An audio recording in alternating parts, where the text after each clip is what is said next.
¿Empezamos? Vale, perfecto. Quien pregunta, aunque ya nos hemos presentado, dice hola, ¿qué tal? Soy no sé cuántos y así nos vamos conociendo todos un poquito más. Buenas, otra vez soy Concha y tengo una pregunta para Manuel. ¿Cómo manejan en el modelo de Reino Unido la fabricación de producto? Porque si tú no sabes cuánto producto va a demandarse al final y es un producto que tiene una caducidad, ¿cómo haces para gestionar desde la perspectiva de la empresa la disponibilidad del producto que luego tiene que llegar al mercado en un tiempo específico? Que no es una cosa que tú puedes decir lo necesito dentro de 3 meses, sino que la demanda puede ser. ¿Cómo manejan los tiempos? Gracias. A ver, ¿tenemos un micro por aquí o...? No te preocupes, no te levantes, te he hablado yo. A ver, es complicado porque además en los últimos años ha habido varias roturas de stock de unos cuantos medicamentos que en fin, dependiendo un poco de la situación, además la geopolítica, toda la estrategia, la autonomía estratégica en Europa, en fin, todo el ambiente es complejo. Pero claro, el empresario tiene que saber cuánto produce.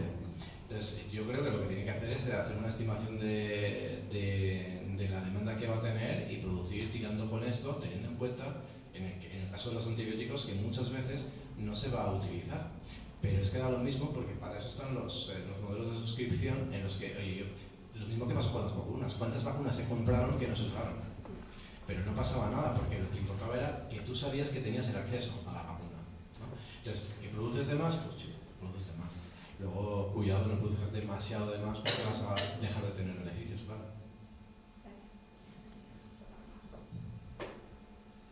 ¿Preguntas?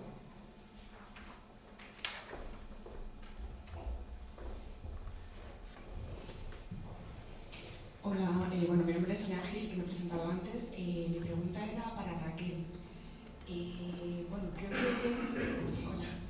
Antes has hablado de un montón de proyectos y, bueno, súper interesantes. Mi pregunta es si en esos proyectos ¿tú crees que se puede incentivar de alguna manera más One Health entre medicina humana y medicina veterinaria? Y proyectos en común que se pueda impulsar un poco al mismo tiempo, porque esa es mi percepción, pero parece como que siempre esos ámbitos están un poco separados y que cuesta trabajo todavía unificar proyectos en común. Gracias. Sí, pues no hace falta, Bruno, que yo creo que se oye, ¿no? Sí. Es importante. Yo diría que sí. Esto yo lo he ido sugiriendo a lo largo de mi intervención. Creo que hay espacio para ese tipo de incentivos y los incentivos, la manera en los proyectos de investigación es incorporarlo en las convocatorias. Al tener la posibilidad de identificar líneas estratégicas, misiones en esos proyectos dirigidos que no son bottom-up, ahí está la opción. Esa es una de ellas, incluso, como decía Bruno, más allá de la cooperación entre salud humana y veterinaria, sino con un concepto de One Health más ampliado. En fin, yo creo que hay campo para poderlo realizar, pero también tenemos en el sentido opuesto, bottom-up, es decir, desde la comunidad científica, el establecer proyectos de investigación colaborativos, multidisciplinares, amplios y presentarlos a convocatorias que son convocatorias agnósticas en ese sentido, que van a ser evaluadas. Es decir, que no hay que esperar únicamente a que desde las administraciones o las agencias financiadoras propongan un topic, sino que existe la posibilidad real y actual de poderse presentar a un proyecto tanto del CDTI como de la Agencia Estatal de Investigación. Una cosa diferente es el Instituto de Salud Carlos III, porque su misión está centrada en salud humana. Podría incorporarse, efectivamente, pero es cierto que los beneficiarios pues, están más orientados hacia el Sistema Nacional de Salud y ahí los topics, bueno, pues quizá la incorporación de tanta multidisciplinaridad podría ser más difícil, pero no imposible.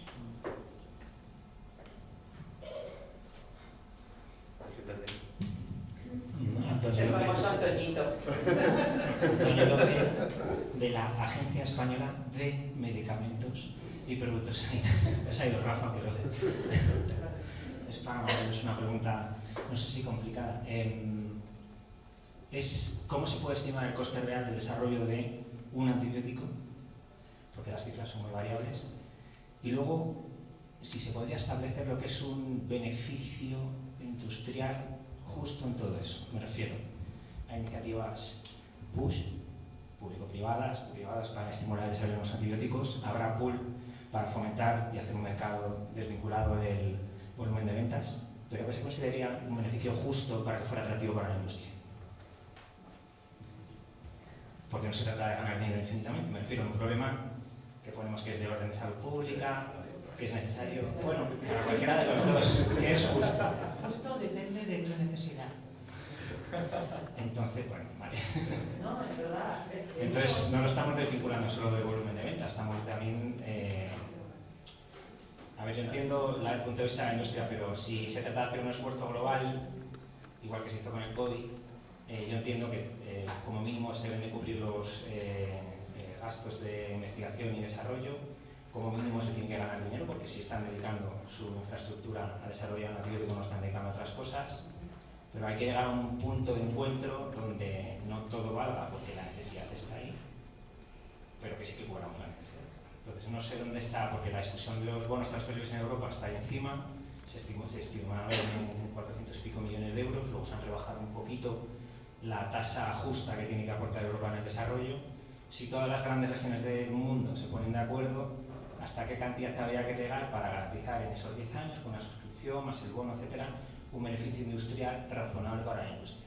Pero claro, la industria habla de la incertidumbre, no sé cuánto voy a recibir, pero los sistemas tienen mucha incertidumbre de no sé cuánto voy a tener que invertir. Entonces entiendo que hay que buscar un equilibrio que nadie sabe dónde está. Entonces, como experto quería saber si tú tenías una idea, o hay una fórmula matemática maravillosa que diga, pues a partir de aquí ya se considera un producto rentable para la industria, teniendo en cuenta las necesidades también, pero también el gasto sanitario. También es un debate.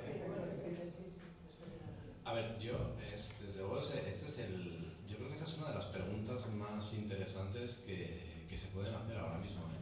Porque tú, lo preguntas específicamente para los antibióticos, pero es que esto vale para todos los medicamentos. Es decir, ¿cómo se fija el precio de un medicamento? Entonces, si tú te preguntas esto, primero es lo de la eficacia y la seguridad que viene de la EMA, etc. Muy bien, perfecto. Y cuando ya tienes todo esto y llega a cada Estado miembro de la Unión, hay que fijar el precio. ¿Y cómo se fija el precio? Bueno, pues están todo lo que tiene que ver con la evaluación de tecnologías sanitarias, se tiene que presentar una información en la que básicamente nosotros tengamos que entender el valor añadido de ese producto. Y entiendo que no todos los antibióticos van a ser iguales o van a tener el mismo valor, como tampoco creo que todos van a tener el mismo coste de desarrollo. Digo yo, números específicos no tendré ni idea de un mercado o de otro. Pero está claro que habrá que ver cada antibiótico en específico cuál es su valor añadido, y el valor añadido nos va a hablar mucho sobre la disposición a pagar que tengamos. Pero la disposición a pagar, que eso es algo que en la industria muchas veces se habla de este tema, solo nos informa del valor máximo que podría tener eso en el mercado, no que ese tenga que ser el valor de mercado. La disposición a pagar es, yo qué sé, ¿cuánto pagaréis por una botella de agua si estáis muertos de sed? Pues bastante en función de lo que tengas. Pero eso no quiere decir que el precio del agua tenga que ser todo eso, no. Eso quiere decir que eso sería lo máximo que se podría pagar. Entonces, muchas veces cuando se hacen los cálculos del valor añadido y cuando se hacen los cálculos de la disposición a pagar, se habla de un valor máximo. Pero ese valor máximo, ¿qué es lo que te dice? Si va a ser coste efectivo o no va a ser coste efectivo, un tratamiento, no quiere decir que tenga que tener ese precio, sino que luego a partir de ahí se podrán empezar a hablar de rebajas. Y de hecho en España anda que no se rebaja. O sea, desde que luego tienes un precio oficial a lo que luego se paga, pues eso quizás Cristina también nos puede contar un poquito más de esa experiencia, ¿no?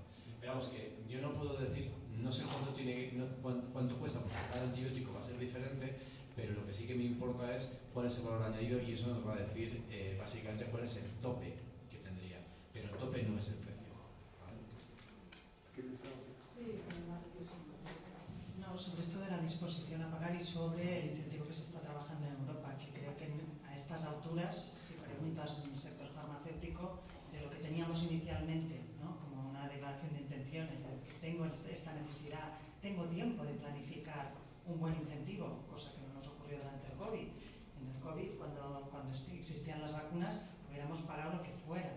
¿no? No se trata de llegar a esta situación, sino de planificar un incentivo que nos permita pagar algo más justo, ¿de acuerdo? ¿No?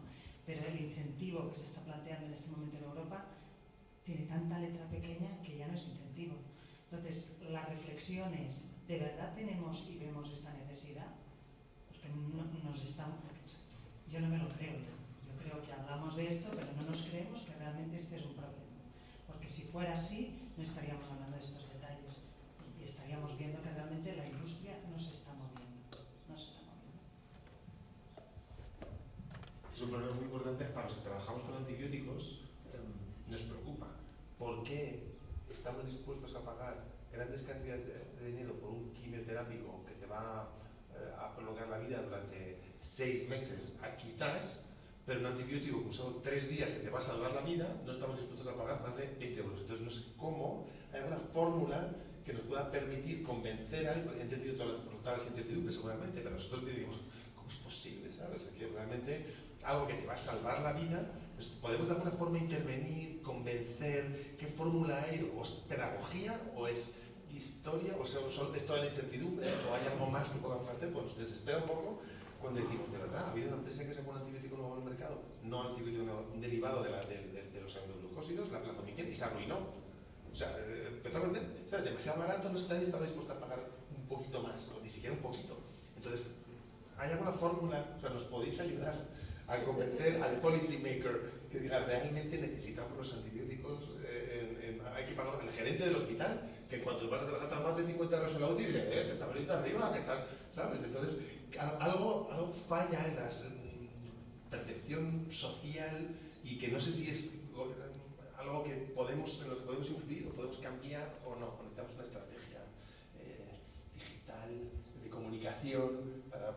¿Se puede cambiar eso o es la ley del mercado pura y dura? No, yo creo que sí puede y debe cambiar. Lo que pasa es que es complicado que cambie, porque yo, o sea, lo comentaba antes de la charla, ¿no? Yo estaba mirando esos últimos días, buscando noticias de qué había habido nuevo en los últimos meses, y es que no he visto prácticamente nada. Que no hay, realmente hay muy poco movimiento, ni legislativo en ningún estado, ni en la Unión, ni a nivel de la Unión Europea, prácticamente no hay noticias. Y cuando no hay noticias, y las empresas tampoco están haciendo gran cosa, no están moviendo ficha tampoco. Con lo cual, al final es empate a cero, ¿no? Y el empate a cero, pues es un poco jugar a la italiana. En fin, que ganas un punto, pero pierdes 2. Entonces,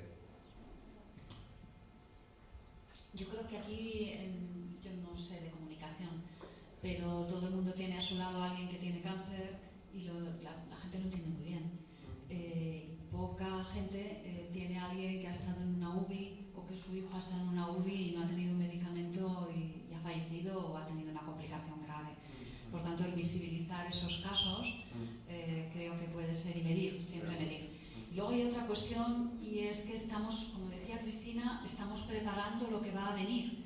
Es algo que posiblemente no esté ya aquí en toda su crudeza, que ya está, sino que va a ser algo que va a ir a más. Y esa capacidad de anticipación no la tenemos incorporada en nuestra cultura. Parece que es lo de que viene el lobo, ¿no? Y la labor que tenéis los científicos que os dedicáis a esto es crucial, pero efectivamente, posiblemente cuando ya veamos que ya está aquí, como la COVID, es la forma en la que funciona. Sí, estoy de acuerdo. Bueno, el problema en sí es complejo, porque cuando hablamos de resistencia antibiótica, de cáncer, decimos X pacientes han muerto por cáncer, X con HIV y X con COVID. Pero aquí estamos hablando de múltiples infecciones, postquirúrgica, urinaria complicada, respiratoria complicada, múltiples patógenos, acinetobacter, tal, no cuantos, múltiples resistencias, y al final todo, y que casi todo el mundo se muere con ellas, pero al final medir que se mueren por ellas es difícil. Pero últimamente estamos empezando a medir simplemente que se mueren con ellas, porque lo de por ellas nos cuesta un poquito, pero hay algunos datos de repente veis. ¿Por qué bailan tanto? De hecho, hace poco me llamaron de presidencia Oye, Bruno, ¿puedes ayudar un poquito? Porque hay datos de 3.000 muertos en España y otros de 20.000. Porque al final decidimos, bueno, para objetivizar un poquito, quien haya estado en una UCI y se haya muerto 3 semanas después, entonces consideramos que se ha muerto por la bacteria.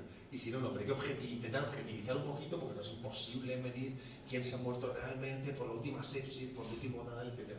Entonces ahí no hemos homogeneizado muy bien y no sabemos comunicar bien, pero también la propia idiosincrasia de la resistencia de los antibióticos no nos permite. Yo quería preguntarle a Raquel, cuando hablas de la homogeneización de los datos del sistema de seguridad de salud, no puedo dejar de hablar de lo que todo el mundo, la pregunta de más de una vez, que es cómo de fácil o qué impide el libre acceso al historial de una comunidad autónoma a otra, cómo de fácil fluye la información de uso de medicamentos y de historiales en nuestra comunidad, y si realmente ahí todavía tenemos una labor que hacer o ya está bastante avanzado para que podamos realmente acceder a los datos de antibióticos, que es la que más me preocupa, pero realmente toda la información sanitaria homogenizada, o estamos muy tarde, hemos dejado que evolucionen individualmente, es muy difícil de homogenizar. ¿Cómo ves tú el sistema sanitario en las 17, pero luego tú intentas centralizarlo? Es un problema que tiene la gente también, pero tú ¿cómo ves eso? ¿Eres optimista Yo soy optimista siempre, pero en este caso lo que tenemos son datos de cómo se ha avanzado en los últimos 5 años. En interoperabilidad en el Sistema Nacional de Salud, en receta electrónica, en historia clínica electrónica, en carpeta electrónica virtual, y se ha avanzado muchísimo, muchísimo. Los datos de madurez en salud digital que tenemos se refieren al año 2023, los últimos, y España está bastante por encima de la media europea. Tenemos mucho trabajo que realizar, sí, pero el mantra de es que somos 17 servicios de salud, es que todo está fragmentado, esto ya no es así, porque se ha invertido y porque se está haciendo un esfuerzo importante desde las comunidades autónomas. Esto para lo que tiene que ver con la interoperabilidad para uso primario, para un ciudadano que se va de vacaciones a la Valencia y tiene que ver en su tarjeta sanitaria qué medicamentos le van a prescribir. Bueno, pues esto está funcionando. Y luego, uso secundario es un aspecto diferente. Ahí tenemos la gran oportunidad del reglamento del Espacio Europeo de Datos en Salud, porque incluye unas obligaciones para los Estados miembros que a la vez son una oportunidad.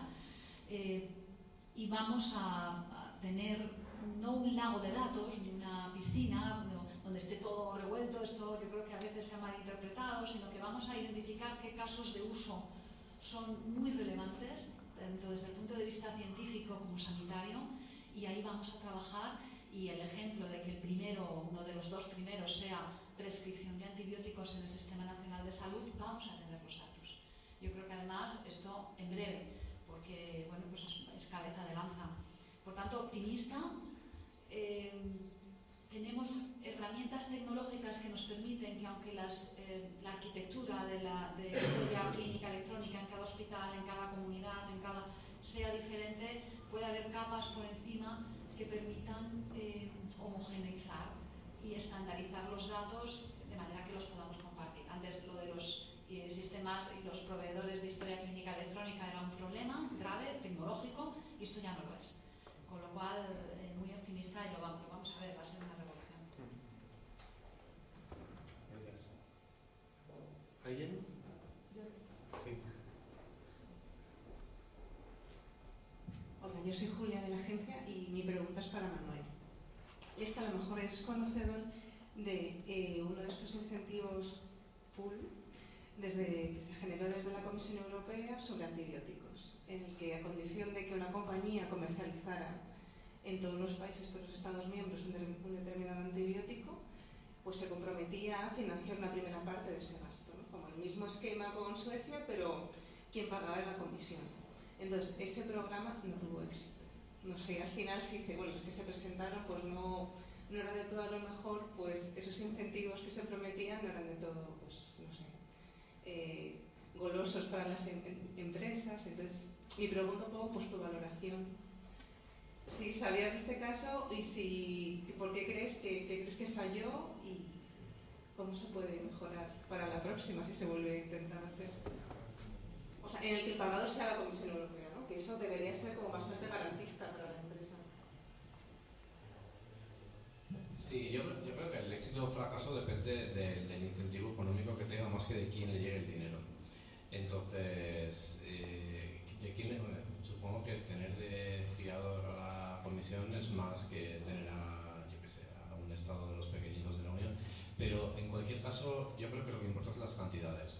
Entonces, al final, el incentivo económico es lo que va a hacer que una empresa decida o no decida invertir en esto. Entonces, si la cantidad no es suficiente, pues van a decir que no. Entonces, no, yo creo que al final ocurren varias cosas. La cantidad y luego que lo que Europa va a poner o los estados de Europa van a poner va a ser una proporción del problema, pero siempre podrá decir la empresa y qué pasa con todo el mundo porque esto es una cuestión global. Porque claro, la Comisión Europea no va a pagar todo el desarrollo, digo yo, no sé, los estados europeos no van a pagar todo el desarrollo de un medicamento. No tiene por qué. Entonces podría decir, no, pues es que está América, está Asia, está Oceanía, está África. Vale, podemos quitar a los países que están menos desarrollados económicamente de la ecuación, ok, pero luego sigue habiendo otros estados que también tienen que participar. Y como es difícil ponernos de acuerdo en España a veces, pues imagínate si tenemos que ponernos no solo en Europa, sino también con Asia, China, Estados Unidos, que ahora se llevan especialmente bien, en fin, son muchas complejidades, pero con todo yo creo que hay que ser positivo, y al final es todo una cuestión de cantidades. Entonces, subes la cantidad y será más fácil llegar a un acuerdo. Seguro.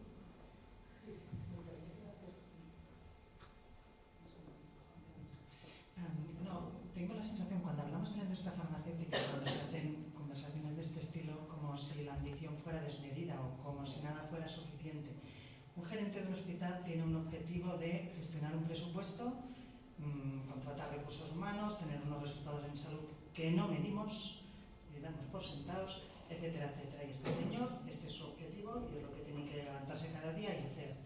Un directivo de una empresa farmacéutica tiene que poner recursos, invertir en +D, obtener productos, destinar recursos humanos para, por ejemplo, lanzar o comercializar en cada uno de estos Estados miembros. Todo esto es coste y tiene que tener un beneficio para los accionistas de esta empresa. Esto no es una empresa privada y en todos los sectores se funciona así. Lo que pasa es que en este caso es el sector que comercializa productos para la salud. Pero este es el objetivo y tiene que hacerlo lo mejor posible. Esto no es diferente de tener una ambición desmedida o de no ser razonable. Y solo quería poner este punto porque creo que a veces es necesario. Pero por eso hacía yo esa pregunta, porque yo considero absolutamente lícito que se quiera ganar dinero, solo faltaba. Es decir, estás invirtiendo todos tus recursos en desarrollar algo cuando no lo estás haciendo en otra cosa. Y entiendo perfectamente, de hecho eso es el valor de las empresas innovadoras, que tengas un beneficio. Mi pregunta era, ¿dónde se considera? Si por un lado estamos intentando desvincular del uso y del resultado en salud, independientemente de los recursos o no, ¿hasta dónde es razonable considerar un beneficio para un inversor? Porque yo entiendo que ese beneficio tiene que estar, es que no pido lo contrario. Entonces, combinando los modelos, como propone Manuel, con ir cumpliendo objetivos de desarrollo y te pago un dinero con los objetivos PUS. Llego a fase 1, elícida este dinero, así hasta acabar el desarrollo. Te doy un bono transferible para compensar parte de desarrollo. Luego, con un modo de suscripción, compenso también. Pero ¿cuándo paran los sistemas nacionales de salud? ¿Cuándo sería razonable que un sistema nacional de salud parara para que la industria farmacéutica considerara esa incertidumbre que decís que tiene todo lo que se está proponiendo? ¿Dónde está lo razonable? ¿En una suscripción a 10 años y un beneficio de 300 millones de euros anuales toda Europa? ¿Lo compartimos con Estados Unidos y Asia o vamos cada uno por nuestro lado? ¿Va a haber transparencia en todo lo que me ha costado desarrollar el producto y que deja de hacer? Ese tipo de cosas. Yo no cuestiono en ningún momento que tenga que haber un marketing, me parece lo más razonable del mundo. Pero sabía que es una pregunta que no tiene respuesta. Pero ¿dónde está? Igual que en el COVID nadie se planteó, era un riesgo compartido, esto hay que hacerlo y hay que tener una vacuna y estamos dispuestos tanto en la industria como nosotros, a invertir en desarrollar y llegar a tener una vacuna y con unas cantidades de bancos. Nadie se lo planteó.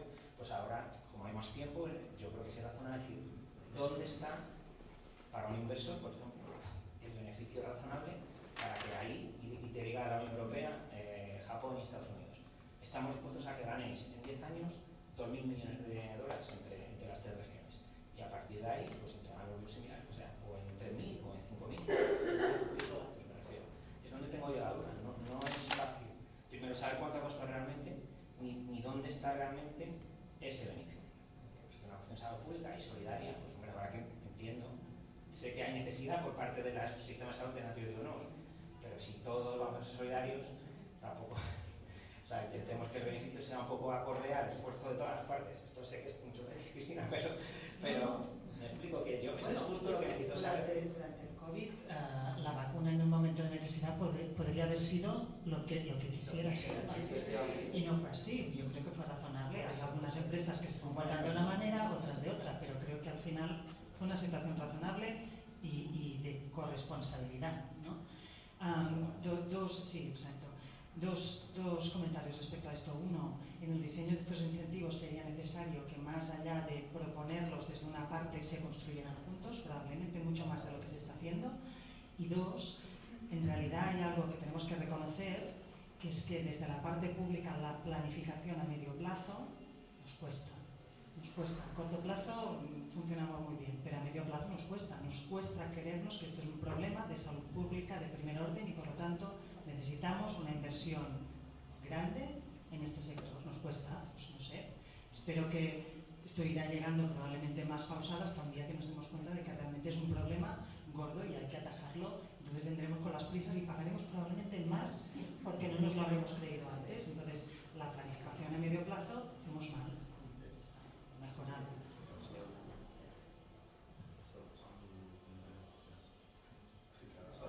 Muy mirándote así como la muy breve, de verdad. A ver, en economía decimos que los beneficios normales son los que hacen que se cubran todos los costes, incluido el I+D. Eso sería, o sea, cubrir costes significaría cubrir todos los costes, no solo los de producción, que está claro que producción sí, solo, pero I+D de otros productos que fracasan. Claro, y luego está, eso es, y luego está todo lo que, o sea, hay que tener en cuenta todos, y tras cubrir todo eso es, digamos, el límite inferior. El límite superior sería el valor añadido que aporta la molécula o el antibiótico o lo que sea. Y todo lo que esté en el medio es tirar de consenso y tirar de racionalidad. Yo estoy de acuerdo en que muchas veces no se ponen de acuerdo la administración, el regulador y sector privado. Muchas veces cuesta que haya conversaciones, ¿no? Porque ahí hay muchos digamos, anticuerpos de que yo estoy en el otro lado, que yo estoy en este lado. Pues no, yo creo que precisamente es mucho más empaste entre las dos partes, entre la oferta y la demanda, para que realmente se reduzcan las incertidumbres, porque lo que es, al final es lo que es bueno para todos, ¿no? Entonces yo creo que no se decide si tiene que ser el punto medio geométrico entre los dos precios, el mínimo y el máximo, o tiene que ser un poco más arriba o un poco más abajo. Depende, probablemente va a depender de la necesidad y de las preferencias del estado en el que, ¿no? Y para eso hay que conocer muy bien cuál es el producto específico, cuál es el nuevo antibiótico que está saliendo, o si es este o si es el otro, o para qué infecciones o lo que sea. Pero está claro que tiene que ser algo así como el médico. Bien, yo tengo una última pregunta para Raquel. Has dicho que estás preparando un nuevo programa para los siguientes años. Es que nos puedes adelantar exactamente un poquito para que lo estamos preparando. ¿Y qué proporción estás pensando en hacer de proyectos top-down y bottom-up? Porque el bottom-up está bien, pero yo creo en el equilibrio proyectos bottom-up y proyectos top-down, que tú también lo has sugerido.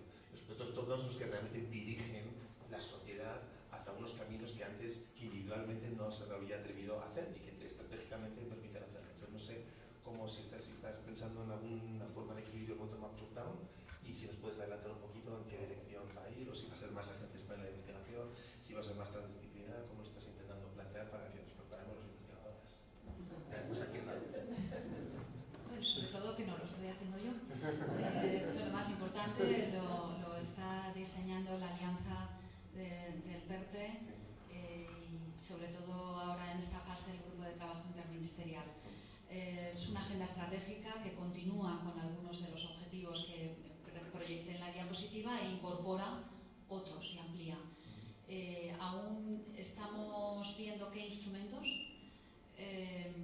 algunos de los que nos han funcionado, que son de arriba abajo, los mantendremos, los mantendrán las agencias financiadoras.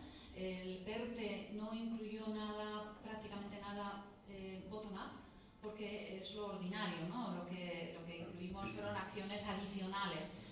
Lo ordinario tiene que mantenerse y fortalecerse, pero de forma estructural en el país, y sí que nos gustaría poder, o lo que planteamos es poder mantener estas actuaciones más estratégicas que nos permitan, por ejemplo, abordar este tipo de problemas. ¿Qué ocurre con la financiación? ¿No? Porque uno tiene una estrategia, tiene unos instrumentos, falta la primera parte, lo de la financiación. Sabemos, y yo creo que cada vez es más claro, que no vamos a tener unos fondos de recuperación algo similar que venga de Europa, y menos en esta coyuntura en la que nos encontramos. Por tanto, tendremos los presupuestos generales del Estado u otro tipo de fondos como fondos FEDER. Y ahí, contando también con el reglamento y con la disponibilidad que haya de cada uno de ellos, nuestra misión será que de los presupuestos que tengamos, que nos comprometimos a finales del año 2023 en la Ley de la Ciencia, todos los grupos parlamentarios, a un incremento en los fondos para I+D hasta alcanzar un porcentaje del PIB en el año 2030. Es decir, cabe esperar que tendremos unos presupuestos mayores para I+D. Nuestra responsabilidad es que una parte importante de esos presupuestos adicionales de I+D vayan para salud. ¿Por qué? Porque tendremos un plan que demuestre que esto es muy importante. Y además, el otro elemento que necesitamos es movilizar inversión privada, porque ya estamos en la media europea de inversión pública en I+D, lo hemos conseguido, pero no en inversión privada en I+D. Y ahí hay, bueno, esto daría para otro día. Muy bien, bueno, pues muchísimas gracias a nuestros ponentes, gracias por haber estado hoy con nosotros, gracias a todos vosotros por venir y estar aquí, y ahora tenemos todas 2 horas libres para empezar a las 4 en punto.